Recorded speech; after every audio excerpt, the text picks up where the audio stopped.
Hey there, I'm Chelsea with Modus AV. Today we're diving deep into the fascinating journey of music reproduction, exploring how technology has shaped the way we experience and share music from the 1800s to the present day. Welcome to the Beginner's Guide to Hi-Fi Audio, Chapter 3, The Evolution of Music Reproduction, from sheet music to streaming. Our journey begins in the 1800s, where music was primarily shared through sheet music. Composers penned musical notations and people experienced music through live performances, playing it themselves or having their piano play it for them with a piano roll on a player piano. Fast forward to 1877, when Thomas Edison introduced the phonograph, one of the earliest devices for recording and reproducing sound. Using tinfoil cylinders and later wax cylinders, this marked a revolutionary step in how we consume music. As the 19th century transitioned into the 20th, the world witnessed a revolution in sound recording. Thomas Edison's phonograph had already made waves, but it was time for Emil Berliner to take center stage with his invention, the gramophone. Emil Berliner, a German inventor, introduced the gramophone in the early 20th century.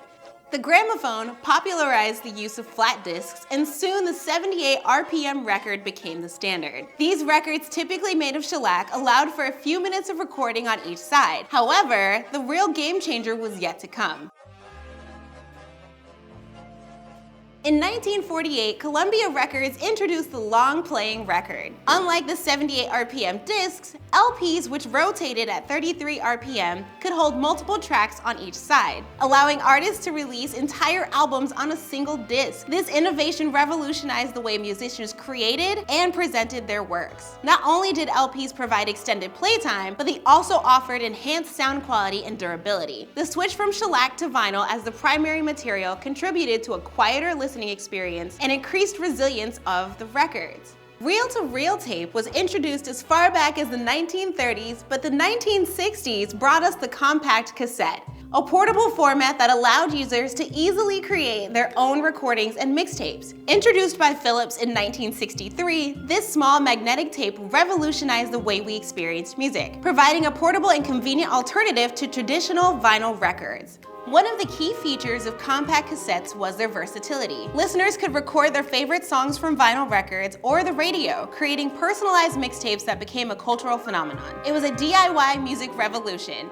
We also had the short-lived era of 8-track tapes, offering continuous playback in some car stereos and home systems. Unlike compact cassettes, 8-track tapes featured 4 programs with 2 stereo tracks each, allowing for continuous playback without the need to flip the tape. Although there were brief interruptions as the playhead moved to different pairs of tracks, this made them a preferred choice for in-car entertainment, turning road trips into musical journeys. Despite their initial popularity, 8-tracks faced some challenges. The format offered less flexibility than compact cassettes, and the tapes were bulkier. By the late 70s, compact cassettes had gained the upper hand, leading to the eventual decline of 8-track tapes.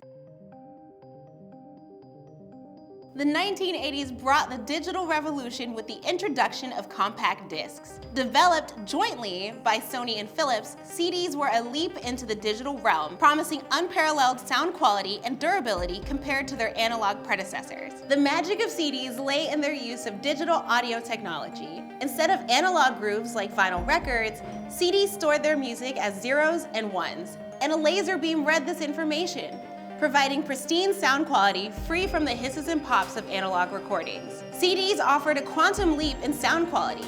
The digital format eliminated the degradation associated with analog recordings, providing a clean, clear, and consistent listening experience. Additionally, CDs were more durable than vinyl, resistant to scratches and wear. CDs became the standard for music distribution for several decades. One of the major advantages of CDs was their longer playing time. With the ability to store up to 74 or 80 minutes of audio, artists could explore longer compositions or release albums with extended track lists. Plus, the convenience of skipping tracks with the simple press of a button was a game changer.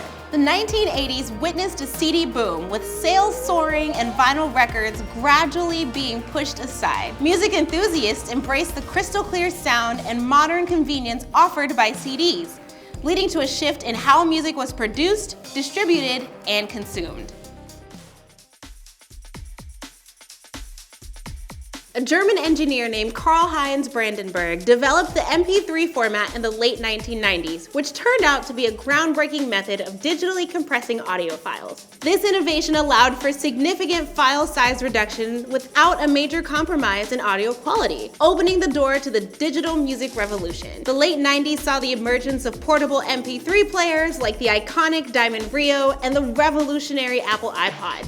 These devices allowed music lovers to carry thousands of songs in their pockets, liberating them from the constraints of physical formats. As digital downloads gained popularity, physical formats like CDs began to decline. Consumers embraced the convenience of digital music, marking a paradigm shift in how we acquire, share, and consume our favorite tunes. Fast forward to the 21st century, streaming services began to emerge, offering a new way for music lovers to access vast libraries of songs without the need for physical formats or downloads. One of the key features that captivated users was the ability to discover new music effortlessly. Personalized playlists and sophisticated algorithms tailored recommendations based on users' listening habits, introducing them to a world of new artists and genres.